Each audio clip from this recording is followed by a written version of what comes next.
Hej igen.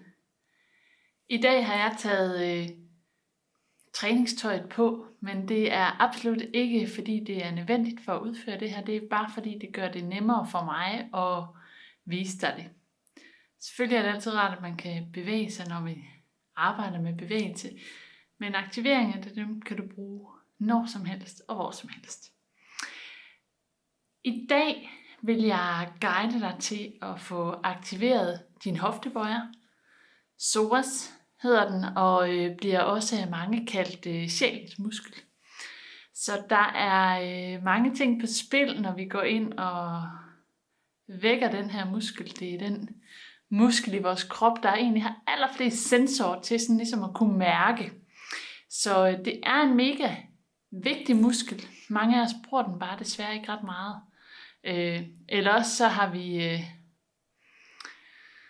overhørt vores egen essens og vores sjæls kalden i rigtig lang tid, og så til sidst så har den tænkt, så pakker jeg mig væk, hvis der alligevel ikke er nogen, der gider høre på mig. Så der er både den sådan helt fysiske tilgang, som jeg lige vil vise dig, hvorfor det er, den er så super essentiel i forhold til det. Og så er der sådan den metafysiske i forhold til, hvordan den også hjælper os i livet og til at følge vores sjæls kalden og lande og være vores autentiske jeg. Så, men først og fremmest, så skal vi lige kigge på, hvorfor det er, den her muskel er så væsentlig for bevægelse. Og psoas, hoftebøjeren, den udspringer simpelthen herom fra lænden, så går den sådan ind igennem maven og sådan ned gennem bækkenet og hæfter ned på benet. Så det er i princippet den eneste muskel, der kan løfte sådan her alene. Hvis den her muskel ikke laver det, den skal, så kan låret godt, som er beregnet til at arbejde den her vej nedad, så kan det sige, at hvis jeg vender om og laver styrke den anden vej, så kan jeg godt løfte, hvis der er en, der gider at stabilisere ovenover. Så hvis maven lige holder lidt her, så kan det her gøre det. I kan næsten allerede se, hvordan man kommer lidt ind i den der dårlige, eller i hvert fald foroverbøjet holdning. Men gør også, at vi bliver nødt til at spænde lidt i maven hele tiden, hvilket så igen er med til at nedsætte vores mulighed for vores dybe åndedræt. Så der er rigtig, rigtig mange ting, der er væsentligt i at få hoftebøjeren psoas til at virke. I og med, at den udspringer herom fra lænden, så er det også en af dem, der kan være med til enten at give meget svej eller stiv i ryggen. Så rigtig mange med lændeproblematikker har kæmpe glæde af at komme ind og få aktiveret den her.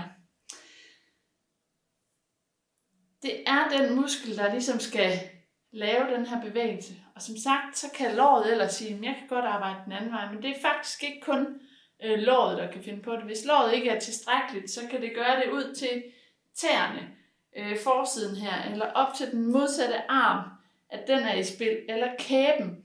Og nogle gange så kommer vi bare dertil, hvor kroppen har fornemmelsen af, at hvis jeg bliver presset 100%, jamen så har jeg ikke nogen mulighed for at klare mig. Og det er der, hvor man lige begynder at være rigtig meget i hovedet. Det ser man rigtig tit, hvis folk er endt i stress og sådan nogle ting, fordi vores krop ved udmærket godt selv, hvad den kan holde til. Vores ego har tendens til at overhøre det virkelig meget. Så vi presser os selv ud i situationer, som vi ikke altid faktisk har energien og overskud til at være i. Og noget af det, der sker, når vi også ender i stresssituationer, det er, at kroppen ved godt, at jeg kan ikke klare et pres, der hedder 190 eller 80%. Og så begynder det at have udkig efter alt det, der kunne ske og være farligt og presse ind ud over det. Så i stedet for at være til stede i kroppen og bruge den så vigtigt og så rigtigt som muligt, jamen så begynder vi i stedet for at holde øje med potentiel risiko. Og det gør, at vi lige pludselig ender endnu mere i hovedet og har enormt svært ved at connecte ned i kroppen. Så Det her er også en af de vigtigste måder at komme tankemøller, men også stress og stresssymptomer til bunds. Det er at få vækket vejrtrækning og få vækket hoftebøjeren, så kroppen kan få lov at arbejde derfra, hvor den kan, og give alt det andet fri.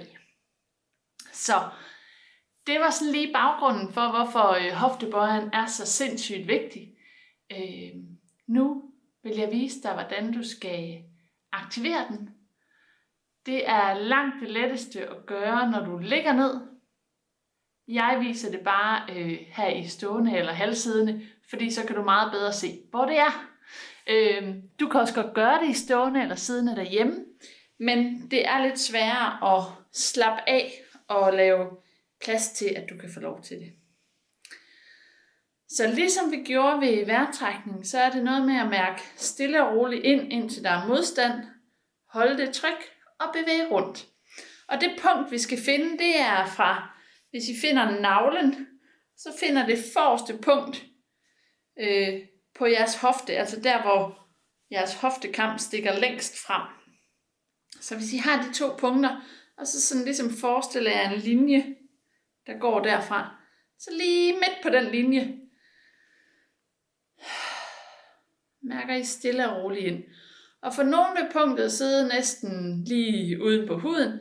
For nogen vil det føle, at jeg skal mase helt vildt langt ind, før jeg mærker, at der er modstand eller ømhed. For de fleste vil det være sådan, at når I rammer, så er I ikke så voldsomt meget i tvivl. Især hvis det ikke er noget, I har arbejdet med tidligere, fordi den er hos de fleste rigtig, rigtig øm.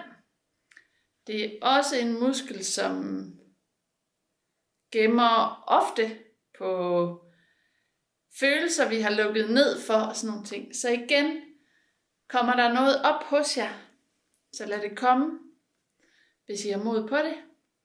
Og vid, at det er fordi, vi er inde og arbejde i jeres sjæl og jeres essens, går ind og vækker noget, som måske har været lukket ned for længe.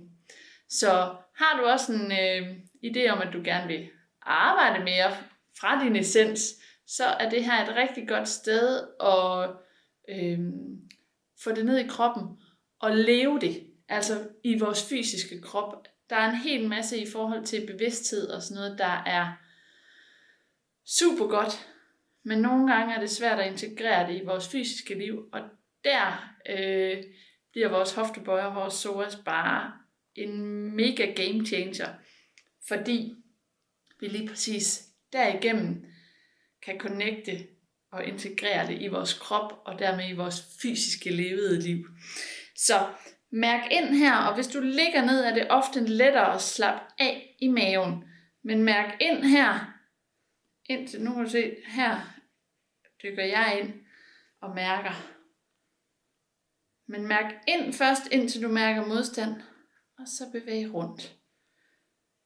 Og du kan ikke gøre noget forkert her. Du kan ikke trykke hul på et organ eller noget som helst. Selvfølgelig brug din sund fornuft og mærke efter, hvad der er okay for dig. Men der er ikke noget, du kan gøre forkert.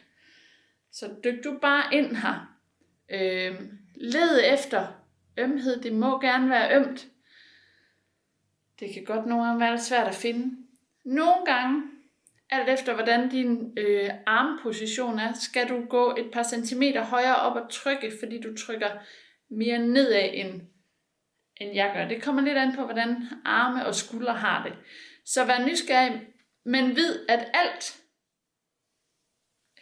i det her område mellem hofte og navle, det gør en forskel. Så nu har vi prøvet den ene her, og nu fik jeg ikke guidet dig til at mærke, hvor din krop var, før vi lavede det her. Men ligesom i går, hvor vi rejste og satte os i forhold til at mærke, hvordan det føles, så gør endelig det. Lav et bækkenløft. Lav en eller anden bevægelse, hvor du kan mærke før og efter. Nu har vi taget den ene side her, og det kan godt være, at du allerede kan mærke en forskel, når du er her. Min side føles faktisk, som om den får lov at være en lille smule længere og mere afslappet om i ryggen. Så tager vi den anden side.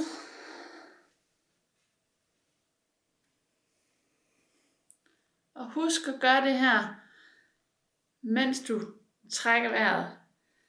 Hvis vi bare moser igennem, så kan det være svært for kroppen ligesom at tage det ind og give slip. Så vi er ikke ude på at skabe et nyt traume eller lukke ned for noget nyt. Vi er egentlig nysgerrige på at skabe plads og tillid, så din krop igen tror på, at din psoasmuskel godt kan begynde at arbejde uden at være i fare. Så det vi fortæller den, det er, at vi er opmærksomme på dig, og vi ved godt, vi har dig. Kom du bare i gang. Jeg er klar til at arbejde med dig. Så det vil sige, at jeg er klar til at arbejde med mig og min sande essens. Så kom ind og mærk igennem her. Godt. Jeg vil lige vise dig, hvordan du, når du har været inde og vække den, lige kan fortælle den, hvad det faktisk er, den skal lave. Så når du har været inde og lave dine aktiveringer i liggende, ser det nogenlunde sådan her ud. Og jeg kan i hvert fald mærke, at jeg kan også få lov at komme bedre i den, når jeg er i liggende. Og nogle steder kan det trække helt om i ryggen. Nogle steder kan det give sådan en kvalmende fornemmelse. Nogle steder er det helt okay, og nogle steder føles den hård, og nogle steder føles den blød. Alt er helt normalt. Der er ikke noget, der er mere rigtigt eller forkert end andet. Når du har gjort det og været i aktiveringspunkterne, så prøv lige at flytte din finger på den ene side, sådan lige ved siden af navlen. Så ikke i det punkt, hvor du har aktiveret, men lige ved siden af navlen. Det er der, man ligesom kan mærke, om musklen den spænder, når vi bruger den.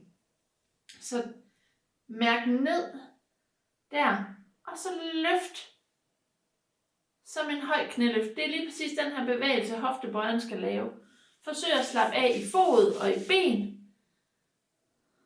Og bevæg op og ned. Og se om du sådan med bevidstheden kan spænde under dine fingre, inden du begynder at løfte, så du virkelig får den aktiveret. Og når du så kommer op til ca. 90 grader, så ser du lige, om du kan give den et lille nyk mere op med bevægelse, hvis du har bevægelse til det. Når vi kommer over 90 grader, så kan låret ikke hjælpe til mere. Så derfor kan man nogle gange mærke, at der lige kommer sådan en ekstra spænding under fingrene, når vi kommer herop. Så ved at vi vækker den, og så samtidig lige tager os tid til at fortælle, Gud, det er faktisk det her, der er dit arbejde. Fordi hvis den har sovet i flere år, så kan det godt være, at den lige har glemt, hvad den skulle. Godt. Tag lige den anden side. Og der kan sagtens være, at du mærker, at der er forskel på dine ben. At det er svært at slappe af i låret eller i foden, eller du ikke kan bevæge lige så langt op. Du starter bare der, hvor du er. Og så prøver du igen i morgen og se, om der er sket en ændring. Så op og bevæg. 5-10 stykker, så har den fået fornemmelsen af, hvad den skal. Og synes du, det er svært at mærke, at den kommer ud, så prøv bare at sådan nuller lidt i den, så den ligesom bliver provokeret til at komme i gang med at arbejde. Godt. Når du har gjort det her, så tag bare lige et par dybe vejrtrækninger.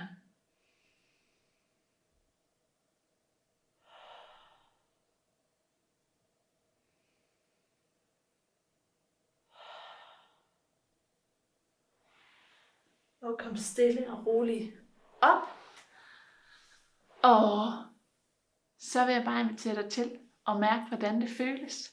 Og bevæge dig, rejse og sæt dig, lave et bækkenløft eller gå rundt, når din hoftebøjer og din psoas, kontakten til sjælens muskel, er blevet vækket en lille smule med det, vi har gjort i dag. Det er altid en god idé at starte med at lave aktiveringen for vejrtrækning. Så laver du aktiveringen for hoftebøjeren her bagefter. Og i morgen vender jeg tilbage og guider dig til aktivering af ballerne. så har du det som en sekvens, du kan køre, og den sekvens kan få dig rigtig, rigtig, rigtig langt i forhold til at connecte og udnytte din krops potentialer og connecte dig til dig selv. Så jeg håber, det har kunne mærkes hos dig. Måske det har givet dig et par aha, okay, alt er helt i orden. Hvis der er spørgsmål til noget, så skriv til mig enten på mail eller inde i min Facebook-gruppe. Der er link i mailen. Så skal jeg svare så godt jeg kan. Og ellers så ses vi i indbakken i morgen. Hej hej.